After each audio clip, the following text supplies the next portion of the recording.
you're still relying on the default Defender Antivirus settings and then calling it a day, you could be missing out on some key levels of protection. That could leave you red-faced, even more than me after some good old Scottish sunburn. So Defender Antivirus is capable of really high levels of protection and also nuanced tweaks.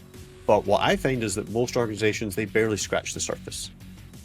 So in this video, I'm going to dig into tons of different Defender antivirus protection settings. We're going to talk about how to avoid misconfigurations that reduce your protection. We'll talk about different strategies depending on just how far we want to go with levels of protection. We'll cover it across Intune and security settings management for fine-grained control. And then we'll look at different architectural considerations. And yes, we will talk about performance impact, compatibility with third-party tools, and all those kind of gotchas. So for a real deep dive into Defender Antivirus, let's get going. I'm going to start in the Defender XDR portal, so that's security.microsoft.com, and we'll head to configuration management on the left here under endpoints, and I'm going to go into endpoint security policies. Now, what we set up here will kind of replicate towards Intune. Fundamentally, it's going to be the same policies as I would set up in Intune, endpoint security blade. You know, it's calling like two different doors that lead into the same room. So I'm going to create a new policy. And I guess the way I'll run with this is I'm just going to go through every single policy and I'll tell you guys what are the benefits, the trade-offs, and the different architectural considerations for all of it. Let's hit create policy. And you know what? I'm going to call this, you adjust this for your own naming convention. I'm going to call this MDAV level 1. And I'll maybe come back to why I'm calling this level 1 as we go. We don't need a description because YOLO. Tons and tons of settings in here, right? So if I just very quickly scroll down, I mean, it just goes on and on and on and on. I think last time I counted, there were 57 policies, but it feels like every time you go in here, there's a new one. And a lot of these catch me out, right? Because I forget what they are. They add a new one and I have to go and research that. So it's a common struggle, right? Even for folks that live with this product every day. Let's just work our way through these and think about what would good look like in terms of configuring these. And maybe the first thing I'll call out is like if we kind of glance down here, the thing that they all have in common is they're not configured. So by default, it's going to use the defaults, right, that you just get out the box with Windows. So let me explain something. First off, I don't like not configured. I like admin controlled settings. Now, to change this stuff as a user on an end user device, you do typically have to be a local admin. I find that folks aren't very good at not giving away local admin. And if we set it here, well, that's going to win over what a local admin decides. There's some big caveats there, right? And we'll talk about something called tamper protection later on. But ultimately, that's what we're going to achieve here. Also, it just lets me kind of enforce good practices. So, I didn't mean to close that down. Let's start through this. So allow archive scanning, that's going to do what it says on the tin. Why might you not want to consider that? Because it is on by default. Performance issues, right? Personally, I would always want to scan those archives, even in light of potential performance issues. But hey, you know, your mileage may vary, and if you have specific devices that maybe have tons and tons of archives on them, consider that. But we can see here that that's the default. We're going to click that. I'll also point out that when it says allow, that's interesting verbiage, right? I don't really like that. I just wish this were called archive scanning. Rant for a different day. Behavior monitoring, we absolutely want to turn that on because that's going to be fundamental to real-time protection. Cloud protection, this is maybe one of the most critical settings. On by default, under almost no circumstances should you disable cloud delivered protection, because that is what enables a whole bunch of different features that we're going to talk about. Fundamentally, it is what powers things like block at first sight. A lot of attack surface reduction rules rely on it. Very important. We are going to enforce that through this policy. Email scanning, bit of a funny one. I always turn it on because the trade-off of disabling it, I just don't think is worth it. Doesn't support modern clients though. So this is going to be related to things like PST files. And if we're using the new Outlook, if we are masochistic, sadistic enough to use the new Outlook, we can go down that route. and just kind of forget about this one. But hey, we're going to turn it on for the sake of thoroughness. Full scan on map network drives. This can cause real performance issues. I typically steer away from this, in all honesty, on end user devices. So, Windows 10 and 11 that are floating out there on laptops and desktops. Where I would prefer to do this is on the actual servers themselves, right? That's the idea. We also have to count on real-time protection doing a lot of the heavy lifting for us here. So I'm actually going to say not allowed for this one because I'm going to assume that we're targeting a Windows client device for now. Allow full scan removable drive scanning. Again, typically allowed. There may be performance issues that you don't want to go down that route. Maybe if you have a certain type of device persona that has tons and tons of big, heavy, removable storage attached. But hey, let's allow it for the sake of speaking generalities. Intrusion prevention is deprecated. Maybe I'm just superstitious. I don't know. I still want to enable that stuff, right? Allow the scanning of all downloaded files and attachments. This policy, if you look at it kind of behind the scenes, it's called something like IOV scanning. We're going to set that to allow. Basically, if you're using something like Chrome or Edge, that's going to become important. Real-time monitoring, fundamental. Again, one of the ones that basically under no circumstances would you want to disable that. Allow scanning network files. Oh boy, this is where do I begin with this one? This is one of the least well-defined policies you will find in Defender. If you go away and you research and say, well, how does it actually define network files? Good luck with that, right? By default, this is not allowed. So it's off. Personally, for most of my clients, I'm putting this to allow in the context of clients.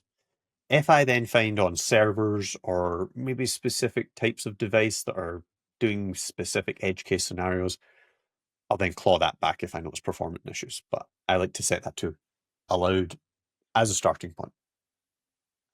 Script scanning, absolutely. Allow user UI access. There's no right or wrong with this one. A lot of folks will say no just to hide it.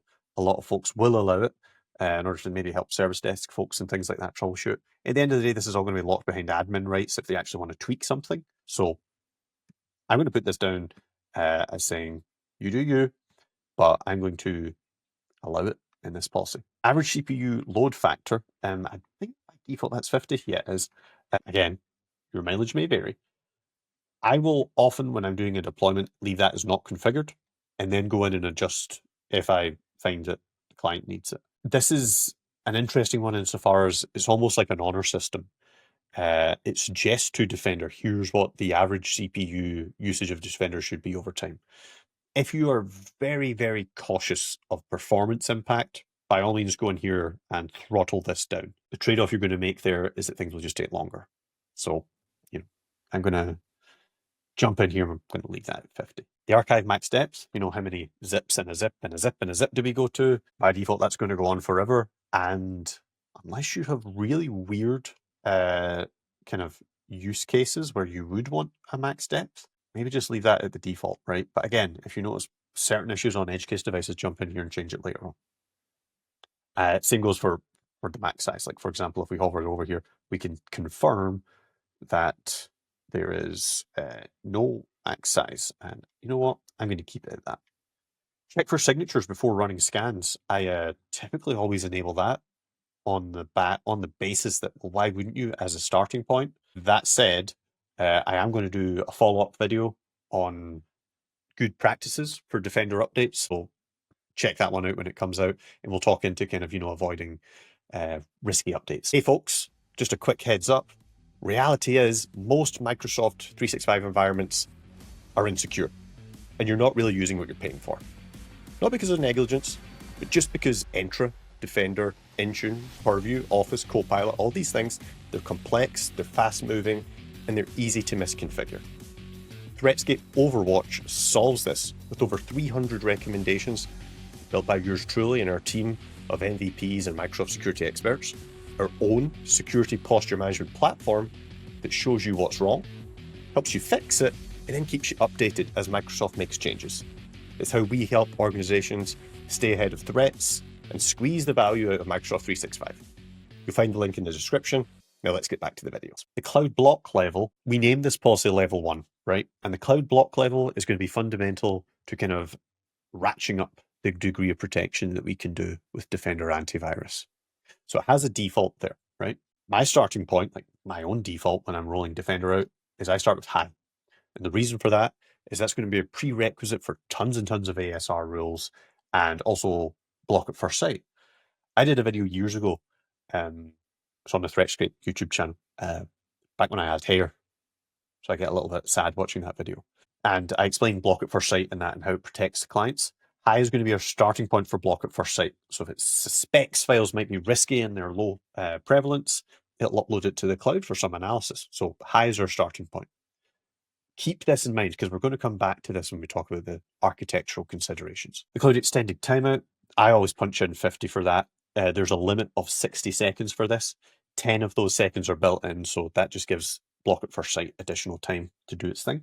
Days to retain cleared malware. So by default, if you quarantine something, that's just going to basically sit there forever. You might want to jump in here and then change that to something like that, for example. We're now getting into this group of settings, which are all to do with scanning intervals. I'd say it's a little bit of a contentious topic. The recommendation that Microsoft put out there, and that I follow for the most part, is don't schedule a full scan. And the reason for that is in Defender, I don't know about other endpoint protection platforms, but in Defender, full scans are really taxing on performance. And there's also kind of the logic that maybe I don't need that full scan if I've got the real-time protection, right? So anything that's coming in and out, I should be catching it as it comes in and out. The one exception to that would probably be if you've just put a device into Defender for the first time, right? So I've just onboarded it. I want to do a full scan just to be thorough. And maybe I don't need any after there. There's some cool KQL out there that will help you detect such devices. So let's say disabled for that one. Disable the catch-up quick scan. And by the way, this is the catch-up, so i.e. it was offline when you tried to do it, and now we're going to try again. I'm going to, I'll tell you what, we end up in this bizarre situation now. This is a carryover from the whole group policy days, right? Of, well, if I disable something that's disabled, have I really enabled it? This is the point where I need to kind of check here. So if you enable it, catch-up scans will be disabled. So we want to enable it. Hopefully we get this right. I found inconsistencies in here, by the way, where, for example, the ones and the zeros will be mismatched between what it says in the documentation. So, hey, always double check this stuff. Enable low CPU priority.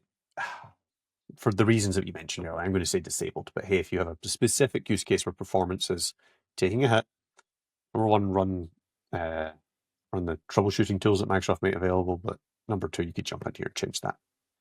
Network protection. There's some scenarios you might not want to do this as a baseline on a standard Windows client deployment. You're almost always going to want to put it in block mode. You could start in audit mode if you're cautious, but block mode is going to be the best level of protection, right? And that's what we're talking about in this video. Exclusions. Well, I'm not going to put any in. I could probably do a video on specific good practices for exclusions, how to minimize them, good hygiene around that. Let me know in the comments if that's an interest, but hey, we're doing a baseline here, so I don't have any need for that. Potentially unwanted app protection. So this is going to defend against things that aren't necessarily malware, but we just don't want them, right? Ugly bits of software, like maybe it's something to do with coin mining or adware, stuff like that, right? So typically we're going to want to put that on. What you might want to do is consider audit mode at first, and then grab the data using advanced hunting, make sure it's not going to kick off any apps that you do intend to use. But hey, if we're going to do the baseline, we're going to put that on. The real-time scan detection, scan, I'm going to say that as bi-directional because most thorough. Where you might want to change that is if you have servers and you have specific kind of performance-related issues. But as a baseline, we're going to go for all files. Our scan parameter, this is where, honestly, these scanning policies, they just get a little bit messy.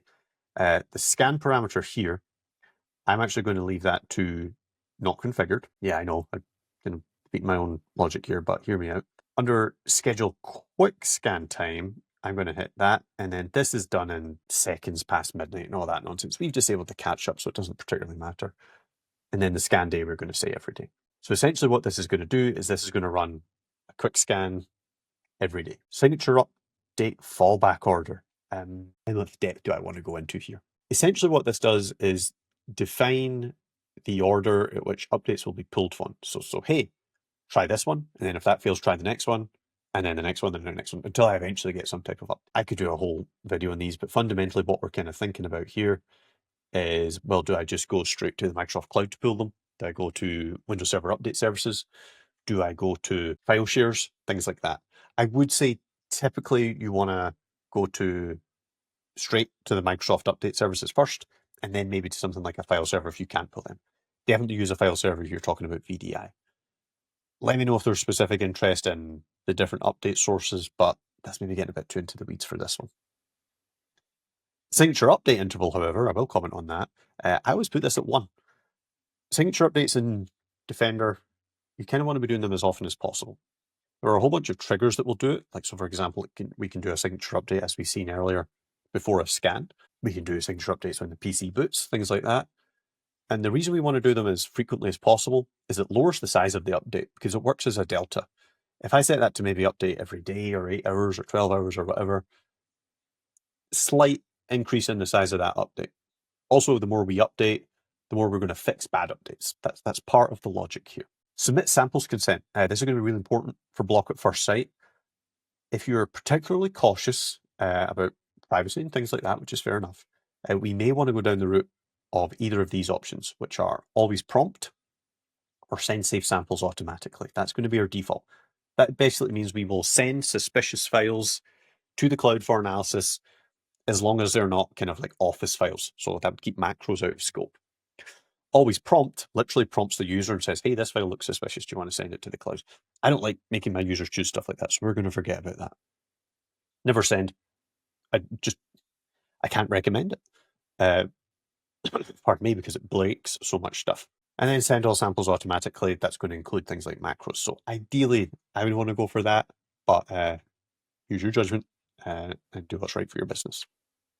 Disable local admin merge. Almost always want to say yes to that. Does what it says on the tin. It's going to stop the local administrator from changing the policies that we have designed and decided top down through this policy here. This is going to be really important for tamper protection, where this is a prerequisite to stop administrators adding their own exclusions. But if we think about that, some applications, when they install, they will add an exclusion for that application, and they do that because maybe the developer knows that Defender Antivirus is incompatible with it or something. So if you go down this route, you really have to focus on a centralized model of management. That's great for security, but something to consider. Allow on-access protection, absolutely. Basically zero reason to turn that off. Threat severity default actions. Now, I'm going to talk about tamper protection later on. Tamper protection will actually override these and a whole bunch of other settings. But essentially what that's going to say is, well, hey, if it is a high severity or a severe threat or a low severity threat, what should I do with it? So for example, at the low end, you might want to try and do a few things that maybe aren't so severe. That said, I'm a quarantine all fan. So I'm going to hit quarantine on any type of threat. I think clean, clean is still an option here. That's now deprecated, so don't even bother doing that. Remove just gets rid of it, doesn't put it in the quarantine. Allow, absolutely insane option here, quite frankly. So for example, remediation action for severe threats. Allow? Are you kidding me? Why is that even an option? Nah, tamper protection will override that, and we'll talk about that later. Network protection for down level. Really getting into the edge cases here. So this is for down level servers. I'm going to target this to clients. It doesn't really matter, but hey, let's just put it on there for the sake of thoroughness. Same for this one. We're going to, this can be process intensive on servers, right? Because we're doing kind of deep levels of inspection, but I'm building this on the idea that this is going to be for clients, so that'll be fine. We get into a whole bunch of things here that are to do with kind of network level security. The reason, there's some edge cases you might want to disable this based on your kind of network topology. For the same reasons I mentioned earlier, I'm just going to kind of enforce all of these to be enabled, which, to be fair, is also the defaults. So let's punch that through. DNS sinkhole is deprecated, so there's not much point in touching that, despite my superstitions. Now, updates, I'm going to leave those out. I'm actually going to set those to not configured, which again is kind of different to what I said. And the reason for that is I like to manage updates in a separate policy, because I then like to have different update policies for different sets of devices that are separate to the levels of protection. Like I said, going to do another video on that real soon, but I'm going to leave that as not configured so it doesn't clash with any other of my policies. Randomized scheduled task times. This is useful for VDI environments where we want to kind of distribute things and make sure devices don't get hammered and cause performance issues, but this particular scenario is not going to be too important. And then we're definitely not going to disable the Defender core services. I find this option really weird. It's disable or not disable, but it's a checkbox instead of like a drop-down choosing. So I'm going to say we will use this stuff. And the reason that I like to do that is Defender core service. That's all about identifying potential anomalies with Defender on your device, getting that data to Microsoft so that they can then fix the problems. So we're going to keep that on. We have to assign it to an intra group. I don't think I've made any groups here, so I'm just going to choose an example of one. This is terrible practice, so bear with me. Let's just go for this one here. Any group will do. Or I'll tell you what, let me try this. If I remove that. Okay, great. I'm going to make the policy without assigning to a group. And you can use your imagination, and we're going to hit save. So with this policy now provisioned, we have a great fundamental level of security for Defender Antivirus that's now going to go away and attack. Attack, poor choice of words, assign to all those devices. If I head back here, cast your mind back when I first started doing this, and I called this level 1. My idea here being, let's have different degrees of security aggression. Now, a couple of ways you could architect this. You'll see here, there's no option to copy this policy, but if I head over to, I'm going to tap here for Intune. Yeah, I'm going to head over to Intune, Endpoint Security, Antivirus. Let me refresh that. Here we go. There's my level 1 policy. I think Intune still lets me copy. Go to the right here. Yeah, there it is hidden there. Duplicate. And I will call this MDAV level 2. You can see where this is going. I refresh that, and there's level 2. So if we've got a baseline level of security, what are the scenarios that we might want to target different levels of security to different device personas? I hit the wrong button there. Oh, I hit assignments. I want to hit configuration settings. And by the way, this would now show up in the Defender portal as well. Like I said, Intune, Defender, Endpoint Security, policies, they're the same. Let's scroll down here and talk about the scenario that I've got in mind anyway. And it's this cloud block level. What we might want to do is then have one for high plus. Now the cloud block level, again, like you can kind of really rough thinking here. Just think of it as a dial that we're turning up. The level of aggression that we will have towards executables that are potentially showing malicious activity or their low reputation or something like that, based on the Microsoft Intelligent Security Graph. So I'm going to hit next on that. I don't think there's much else I want to change. We're going to hit save. So now I've got my level 2 policy. Let's take that and duplicate it. And this will be our final one. There's level 3. Edit the settings. And no prizes for guessing where this is going. Where is it? Cloud block level. There it is. I'm going to set that to 0 tolerance. Now, I'm a big fan of 0 tolerance mode because it, in conjunction with some ASR rules, and especially in conjunction with something like application control, it really locks down the level of allowable executables to ones that are known to be good by Microsoft. The risk of that is if you have devices that are maybe cutting edge, maybe they're using apps that are low prevalence worldwide, and you don't want to risk that false positive. I say false positive, that's maybe not the right term because it's doing what it should be doing, but you get the idea. Unintended consequences, we want to steer away from it there. But if we have devices that are using Microsoft signed code all the time, they rarely change. 0 tolerance is excellent levels of protection. Again, protecting against kind of malware which evolves and changes hashes on the fly. And so now what I have is, if I go back to my policies, I get 3 different levels of protection. And based on that, I can target different user personas. So for the devices that need the highest level of security, stamp out level 3.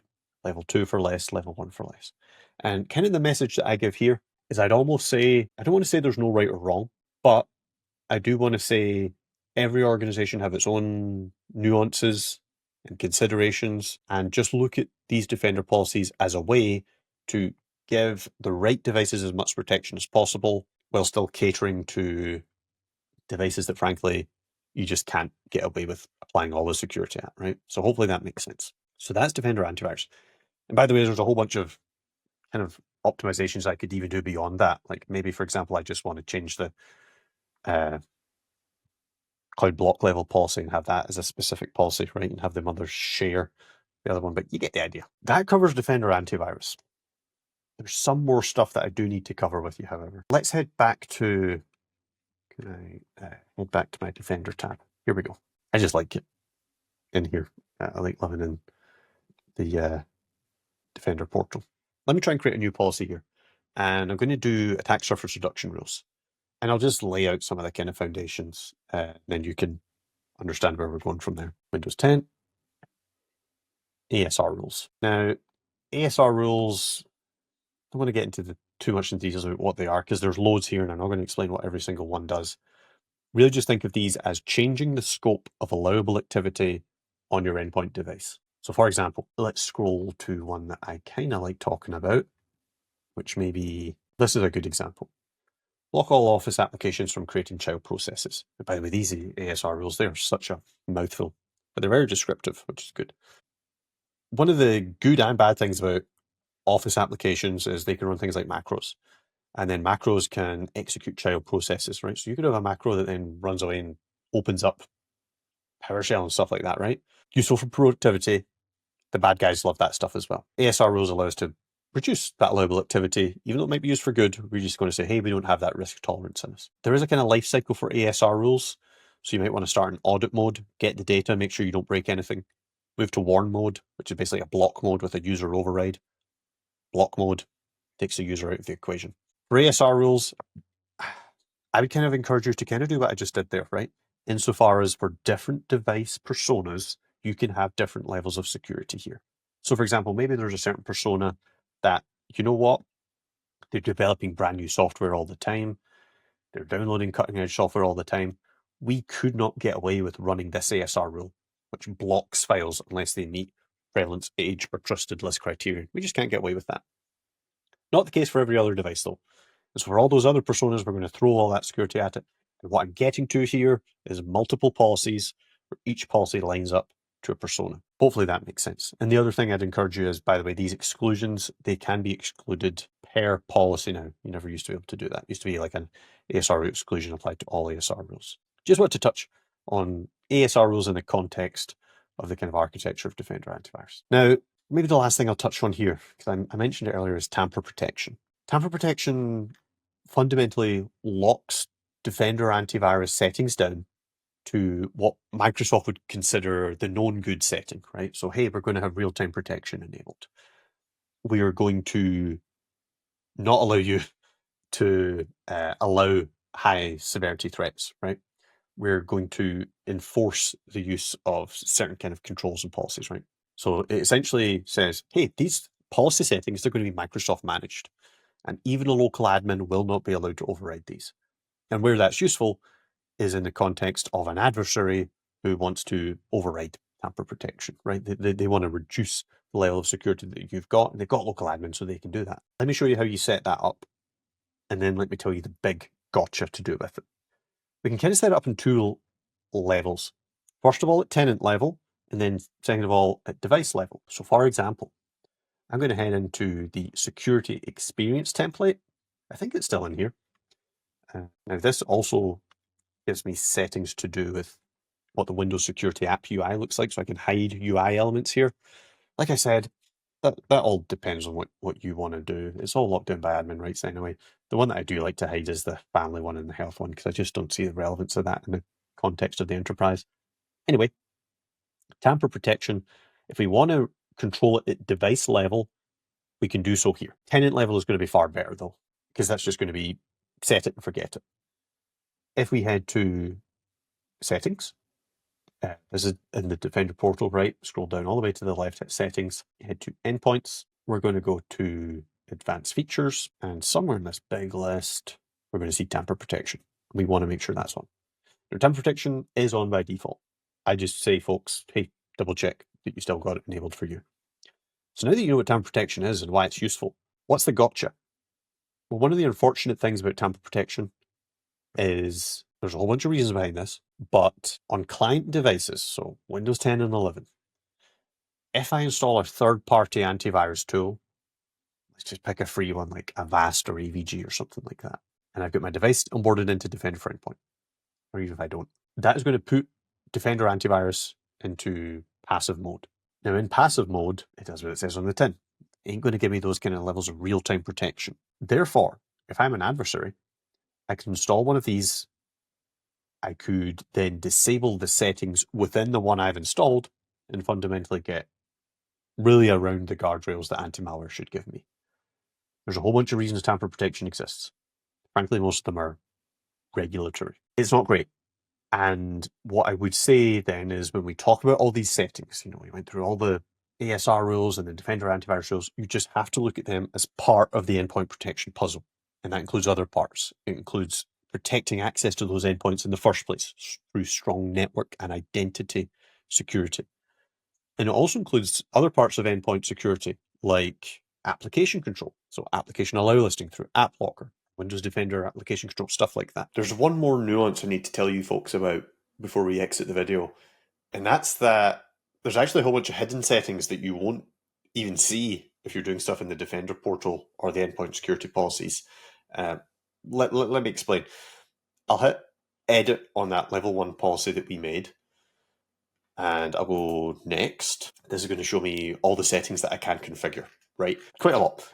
I'm going to do Control F, and I'm just going to search for, let's say, Intel TDT. Nothing. Let's say file hash comp. Nothing. So these are two settings I know off the top of my head that they do exist within Defender, but I don't get to touch them in this type of policy. And similarly, if I went to the Intune Admin Center, I went to Endpoint Security Policies and did a Defender Antivirus policy there, I couldn't touch them there either. So let's jump over to one I did earlier. Now I'm in the Intune Admin Center. And now I'm working with the key distinction here. I'm working with the settings catalog now, right? So that gives us, geez, I'm going to get slaughtered for saying this. It's kind of Intune's version of group policy, right? As far as just all the settings and then control over them there, rather than endpoint security policies, which are more refined and specific to certain areas. Now, in the settings catalog, if we go to add settings, we'll see a Defender option, if I can get my alphabetisms right. Here we go. Go to Defender, and here we go, 126 settings in the Defender category. Now, this is going to be everything across attack surface reduction, etc., but there are some settings available here, and also available in group policy, that you will not see over in the Defender portal through security settings management or in endpoint security policies. And I'm going to call out a few of them. So, as an example, quick scan include exclusions, does what it says on the tin, insofar as, hey, even if I'm doing a quick scan, ignore my exclusions and check those out. Performance mode status, that's related to Windows 11's dev drive capability. Do we want that or not? Intel TDT, that's to do with kind of butchering it a little bit, hardware integration with Defender Antivirus. And then another core one is this one down here, enable file hash computation. Now, these are all less significant settings than some of the other ones we've covered, but something like file hash computation, what that does is that improves the reliability of indicators of compromise. Slight performance hit, often negligible, but it's there. Now, a lot of these settings, they're maybe not available more broadly because they are such edge cases, right? Maybe you don't want random sysadmins going in and tweaking this kind of stuff, right? Maybe we're leaning on the policy as determined by Microsoft out the box on these. But my point here is, unfortunately, if we do want to push out these settings, we have to do it using settings catalog or group policy, which means if it's a server, well, we can't do that with the settings catalog, right? We'd have to lean on group policy. And then what if it's not domain joined, right? So my point here is there's just, unfortunately, that little bit of nuance for now. And I think this will improve over time as we see that kind of parity between endpoint security policies in the settings catalog catch up, but I just want to call out a blind spot that you might not be aware of. So that's important to keep in front of your mind when you're thinking about the overall architecture. So anyway, to conclude, we've covered a whole bunch of settings here, right? Hopefully you'll leave this video with a far greater understanding of all the different Defender for Endpoint settings. We even included some of the ones that are completely missed and almost invisible to you if you're not heading over to the settings catalog. One thing I'll leave you with, all the settings that we've covered, that's just part of your defense in-depth strategy, right? You want to think about application control through App Locker or App Control for Business. You want to think about identity security to stop adversaries being able to tamper with this stuff in the first place. Hopefully this video was informative to you. I got a whole bunch more stuff coming about Defender and well policies on it, including some stuff on update management. That'll be coming out soon. Make sure you subscribe to us, and I'll catch you in the next one.